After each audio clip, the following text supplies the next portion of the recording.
Lei de Incentivo à Cultura, um país chamado Pará. Ministério da Cultura, Governo de Minas Gerais, Fundação Clóvis Salgado, na Amazônia e Instituto Cultural Vale apresentam. Nas salas de uma exposição Acervo Variado, na entrada lê-se um letreiro, um país chamado Pará. Entrada gratuita. Numa das salas, um homem fala ao microfone. Bruno Hilário, diretor de programação FCS. Uma mulher ao microfone. Fatinha Silva, coordenadora geral. O projeto Um País Chamado Pará, ele é uma ideia antiga que é analisar não só a fotografia paraense, mas a cultura paraense em si, que faz com que a fotografia seja tão forte, tão contundente e tão coesa ao mesmo tempo. Roselina Kagawa, curadora, na exposição Vídeos em Fileiras de Monitores, foto de um homem deitado de bruços, o tronco erguido. Um rapaz observa obras da exposição, telas com imagens de plantas. Numa parede, obras de Miguel Chicaoca e Cláudia Leão. Eu acredito que essa exposição, ela tem uma força... Emílio Contente, artista convidado. Reunir artistas e fotógrafos de diferentes gerações. Então eu acho que a cada reunião dessa, que é sempre muito rica, a gente ganha muito, justo até por esses momentos de troca, de se encontrar e especialmente de ver o deslocamento dessa imagem para outras regiões, como no caso hoje aqui em BH. Eu acho que Belo Horizonte teve o privilégio de receber essa mostra em primeira mão. Eugênio Sávio. Depois ela vai para São Paulo. Essa aproximação norte-sudeste é muito importante. Diretor de produção. O projeto valoriza o Brasil, valoriza o encontro, valoriza a cultura brasileira da fotografia. Para o Instituto Cultural Vale, a gente acredita nessa cultura regional brasileira. Wagner Tameirão. Está muito presente em 4 estados do país. Representante do Instituto Cultural Vale. Espaços culturais, museus, centros culturais, mas também com projetos incentivados. E acreditar nessa cultura regional brasileira e também provocar essa circulação de uma exposição que nasce no Pará e está fazendo essa circulação por Belo Horizonte, Minas Gerais, para a gente a possibilidade de realmente trazer, de circular uma cultura brasileira para o maior número de pessoas. Daí a importância dessa exposição estar aqui em Belo Horizonte nesse momento. A nossa fotografia Gui Veloso tem um diferencial. Ela não tem tanta, entre aspas, contaminação das modas que viriam do sul e sudeste. Palestrante e artista convidado. Falou um grande professor de artes, o Afonso Medeiros. Que bom que nós vivemos na periferia econômica do país, porque a nossa arte acaba sendo única. Fotos de uma vaquejada. Pessoas na exposição. Numa sala palestra com Mariano Clautal Filho, artista convidado. Tema: Arte e Fotografia no Pará, 2010-2020. A ideia é trazer aqui uma reflexão a partir do título que foi dado ao projeto. Um país chamado Pará. Como assim? Pará sendo um país apartado ou desligado do território brasileiro? O próprio sujeito, o enunciador da música, diz que é paraense na medida que ele é caribenho, que ele é da América Central. Isso me dá o gancho para discutir o que é territorialidade, o que é identidade. E a letra da canção, falando desse cara que é paraense, que se vê na América Central, Mariano Clautal Filho. A deixa para que a gente pense a identidade de uma maneira muito mais ampla. Gostei muito da palestra porque coloca várias questões ligadas à identidade, ao território, na ideia de que o território também é um lugar a partir do qual se sai, não só um lugar onde se fica, mas a casa com um lugar a partir do qual você viaja. Adolfo Cifuentes, artista visual, pesquisador e docente, fachada de um prédio de arquitetura neoclássica. Um senhor fala a um grupo de pessoas sentadas a uma mesa. Vivência, com Miguel Chicaoca. Tema: Olhos de ver, mas com que olhos?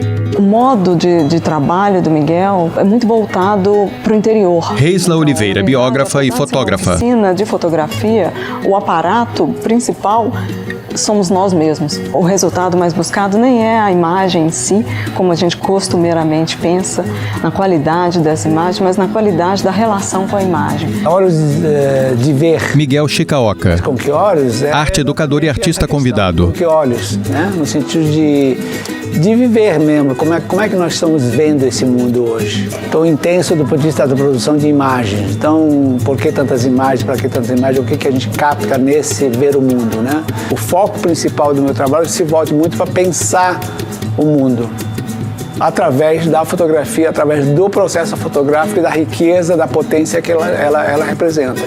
E que tem muitas vezes não tem sido trabalhado de maneira, porque se foca muito no resultado que é o fotógrafo, que é o que o fotógrafo produz. E o Miguel, ele tem uma didática, assim, maravilhosa. Quando ele fala das mãos, ele fala, para que a mão serve, né? Então aí a gente vai para dobrar, para bater, para o tato, né? Para acariciar. Então isso é fantástico, né? Você não vai direto no assunto. Vânia Barbosa. Ele te dá uma margem muito grande para pensar o que você está fazendo. Artista visual. Sentada no palco de um pequeno teatro, uma mulher fala a um grupo de pessoas. Oficina com Maria Vaz. Tema, fotografia e outras linguagens. Eu achei a oficina ótima. Foi uma oportunidade incrível de conhecer a produção contemporânea ligada a esse trabalho de pesquisa em arquivo. Marilane Damasceno. Trabalhar com a fotografia a partir de arquivos já existentes. Saber também desse trabalho dos fotolivros. Educadora, né? E artista visual. A teoria da fabulação crítica. E para mim foi excelente porque ampliou a minha possibilidade de usar a fotografia, utilizar também esses arquivos para a construção de trabalhos, para a construção de pensamentos, né, visuais. A proposta é justamente Maria Vaz. Pensar a fotografia em relação com outras linguagens, arte educadora, outros modos de fazer, de pensar as artes, outros processos criativos, justamente para tensionar esses limites da fotografia. Eu trago a fotografia e o espaço, então como pensar a fotografia dentro do espaço, de uma forma mais tridimensional, de uma ocupação mesmo desse espaço. A fotografia enquanto a própria materialidade daquilo que ela vai representar, então quando ela se torna também um testemunho, a fotografia junto da palavra e a fotografia e o arquivo, ou o arquivo fotográfico, né, e essa apropriação e releitura. Numa sala, palestra com Gui Veloso, tema religião e fotografia. Gui aponta para uma parede com fotos de pessoas. Colocar uma foto na parede é se despir. Quando alguém está olhando a minha foto numa exposição ou olhando o livro do meu lado, Gui Veloso, eu fico ainda sem graça, apesar de já estar com 30 anos de fotografia. Essas imagens foram feitas por mim, mas eu acho que é muito o meu estado de espírito, é muito o que eu penso, ao menos 50%, porque metade das minhas fotos não são minhas. A metade é de quem está sendo fotografado, de quem está me dando efetivamente a sua imagem. Acho que o que mais me impactou no trabalho dele foi Stephanie Dias, essa entrega. Designer. Ele está realmente presente naquilo que ele está tirando foto. Ele passa anos com aquelas pessoas, sente o que eles estão sentindo. É um trabalho bem bonito, assim, bem emocionante. Fotos em preto e branco de pessoas em diversos lugares e situações. Roseli Nakagawa conversa com visitantes. Eugênio Sávio observa obras. Fotos de mulheres com traços indígenas. Eu escolhi a primeira sala com fotógrafos que trabalham em preto e branco, porque eu queria trazer uma visão da Amazônia mais contundente, mais real, mais concreta do que essa Amazônia sonhada que virou um estereótipo de paraíso a ser explorado, que a Amazônia não é habitada, que a Amazônia é um patrimônio verde infinito. E, na verdade, cada vez mais é uma realidade urbanizada, com todos os problemas de grandes capitais, como tem Belém do Pará, uma verticalização intensa. Junto com isso vem a violência, vem o desequilíbrio socioeconômico, vem a preocupação com a preservação, a alteração da paisagem, da condição humana. E no preto e branco isso fica muito mais contundente, fica muito mais concreto, real. Roseli Nakagawa. A própria linguagem da fotografia, você sai do fato para entrar na imagem. Isso já leva o espectador a uma interpretação, ele está num espaço onde não é o mundo real que ele está vendo, mas é uma visão de mundo que o próprio autor traz, né? Então é um exercício de deslocamento e estranhamento mesmo. Como foi para mim que ela escolhesse as fotos preto e branco? Gui. Foi difícil, porque eu adoraria que tivesse na parede os meus trabalhos recentes, que são todos em cores.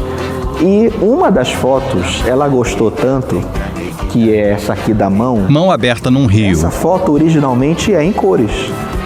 E doeu muito ela ter colocado em preto e branco. Mas é aquilo que eu falei, eu confio nela. O conjunto ficou muito bom. Aqui a gente tem um recorte da fotografia paraense. Dirceu Maués. Eu acho que é super importante porque você tem diferentes linguagens dentro da fotografia. Artista convidado. Uma multiplicidade de olhar, que além daqui ainda existem outros fotógrafos também que fazem parte desse universo, né? Desse olhar mais da Amazônia também, assim. A maioria dos artistas estão participando com 4 obras cada um. Tipos humanos estampados em tecidos. A maioria também toda em preto e branco, que foi uma proposição que a Roseli fez. Visitantes olham fotos. E aí é muito lindo poder ver o trabalho montado, finalizado, aqui em Belo Horizonte, né, longe de Belém, mas trazendo Renato de Cara. Esse ambiente, essa vibração de energia através das cores e das imagens. Assistente de curadoria. A produção de lá é capaz de trazer. Uma das escolhas Flávio Franzosi. isso foi trazer as cores de Belém para dentro do espaço. Não só na divisão dos artistas, mas o como também as obras elas se relacionam com a cor. Projeto expográfico. Cores tiradas da arquitetura, do céu, da experiência com a cidade. É como ela vai construindo também esse conceito e visão da obra que está em preto e branco. Eu acho que ela tem uma coisa interessante, assim, essas escolhas, né, da curadoria pelo preto e branco, a expografia com essas cores assim que acabam... Eduardo Queiroga. Realçando, né, essa escolha do PB. Fotógrafo e professor. Muitas coisas felizes aqui, né? Além das pessoas, das obras, gente muito boa, mas a maneira como ela foi colocada aqui, né? A seleção, a construção da narrativa, as cores da expografia, tudo isso aí eu acho que vai se completando, assim, tá muito bonito. Eu sempre tenho procurado ir em exposições de fotografia aqui em BH. Stephanie Dias. Mas essa em específico tem me incentivado muito, não só pela exposição, mas por esses momentos de estar com os fotógrafos, de estar com quem pensou a exposição, tipo, dá muita vontade de, não sei, um dia ter as minhas fotos também expostas. A arte educadora Maria Vaz toca num objeto da exposição. Visita guiada com Roseli Nakagawa. Ao lado dela, um homem faz interpretação em libras para os visitantes. O processo criativo do artista é o que me alimenta como curadora. Eu acho que essa conjunção de respeito, de conhecimento, de convivência nessa relação vai me alimentar para os próximos projetos que vêm, para a itinerância desse projeto em si. E me renova muito, né? Conhecer fotógrafos jovens que vêm dessa herança cultural tão importante e que continuam trazendo essa importância da cultura paraense no seu trabalho, no seu comportamento, até nas relações pessoais, que também é uma característica desse grupo, que é o respeito à consulta, à escuta, Roseli, que é admirável e faz com que o trabalho seja rico como ele é. Isso que é o próprio título da exposição fala, um país chamado Pará. Eu acho que o Pará é realmente um outro país, né? De tanta riqueza que tem lá. Marilane Damasceno. A palestra com Mariano Clautal Filho. A oficina com Maria Vaz. Mãos pintam com pincel. A palestra com Gui Veloso. Fotos de pessoas. A entrada da exposição. A tela escurece. Nossa homenagem ao grande compositor belenense Paulo André Barata, 1946-2023. Sua música Porto Caribe, em que uma frase nomeia esta exposição, demonstra seu amor pelo Pará e por nossa cultura. Paulo André Barata para sempre será um talentoso representante de nosso país chamado Pará. Audiodescrição Videochac. Créditos selecionados. Realização na Amazônia. Coordenação geral Fatinha Silva. Curadoria Roseli Nakagawa. Direção de produção Bruno Storti e Eugênio Sávio. Produção executiva Patrícia Ventura. Registro fotográfico Gui Veloso. Lei de Incentivo à Cultura Lei Rouanet. Patrocínio Master Instituto Cultural Vale. Apoio Memorial Minas Gerais Vale. Instituto Cultural Vale. Ministério da Cultura. Governo Federal. Brasil. União e Reconstrução.